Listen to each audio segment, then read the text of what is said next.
What's up, y'all? My name is Dr. Valaga. I'm going to be talking about coconut oil today. There's a lot of controversy going on whether coconut oil is a poison, is it bad for you, is it going to kill you? So I'm going to kind of go into why that's completely bullshit and coconut oil is actually really good for you, or it has a lot of health benefits that's associated with.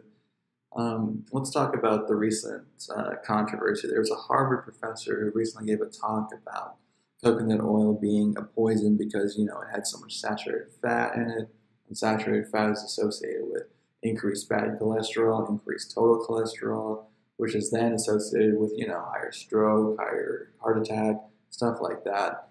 But the thing is, there's a lot of evidence that points to coconut oil having a lot of health benefits.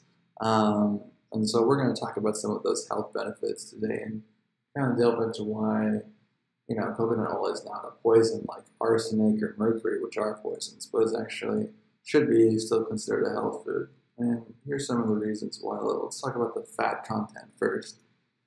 Coconut oil has a lot of saturated fats, about 80% saturated fat, but roughly 60% of that is something called medium chain triglycerides. These medium chain triglycerides have a lot of different health benefits. The way they're metabolized is they go straight to the liver, where they're turned into ketones, and the ketones can be directly used by the brain and the heart. There have been population studies. Off the coast of New Zealand, there's an island called Takalua, and basically the Takaluans eat a ton of coconut. 60% of their calories are from coconuts, and this population is extremely healthy.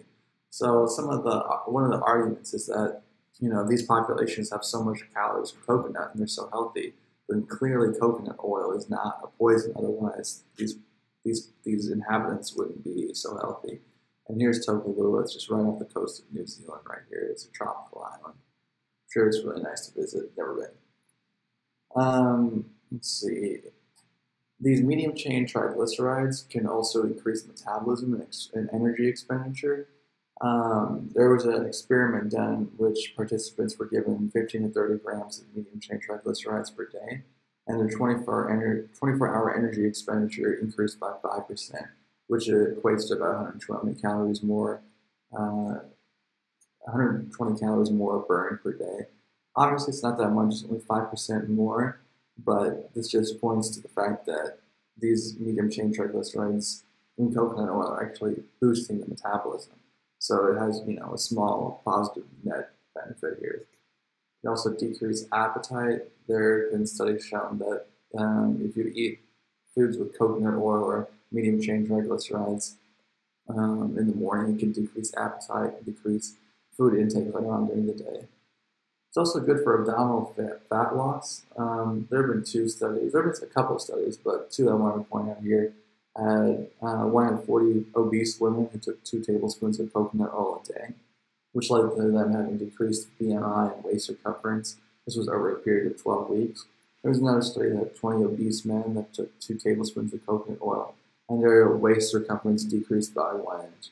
Again, it's not that much. Both of these studies have only a small number of participants, and they're not that long, but still, there were positive effects noted with this type of fat ingestion. All right, we're going to talk about the effects on lipid profile. This is a little bit controversial. Like I said, coconut oil has a lot of saturated fat. It's what's been getting a lot of heat in the media. It can increase your LDL and total cholesterol according to some studies. However, there have been other studies that show that it's been good for your HDL, which is your good cholesterol. It can increase that, as well as decreasing total cholesterol and LDL. So it's kind of controversial. Some studies say it's good for your lipid profile. Some say it's bad. The American Heart Association officially says on their paper that you should eat coconut oil because it will increase your LDL. That being said, even if it does, you should use it in moderation. You don't need to eat the whole tub of coconut oil a day. Just use a little bit. There are compounds in coconut oil that have also been shown to be good for antibacterial, antiviral, and antifungal. It can also decrease bacteria in the mouth, so it can be used to rinse your mouth. The lauric acid, which is a 12-carbon fatty acid chain, has been shown to kill Bacteria called S. mutans, which causes plaque buildup in the mouth, is also a source of tooth decay. And here's a structure of lauric acid. You can see that it has 12 carbons, 1, 2, 3, 4, 5, 6, 7, 8, 9, 10, 11, 12. It's been shown to be good for your skin and hair. Some compounds in the coconut oil have been shown to be good for eczema and can improve the moisture content of dry skin. It can also be like a weak sunscreen and blocks about 20% of UV light. Countries like India, it's used for hair health. They put it in their hair to make it nice and shiny and look good. Let's see, this one's a little bit controversial, but basically the idea is that a ketogenic diet has been shown to be beneficial for pediatric patients with intractable seizures. If you remember, the medium-chain triglycerides, which make up the majority of the fat content in coconut oil, go directly to the liver and are turned into ketones. Therefore, the argument is that coconut oil is good for these pediatric patients with seizures because they're directly turned into ketones, which have been shown to be good.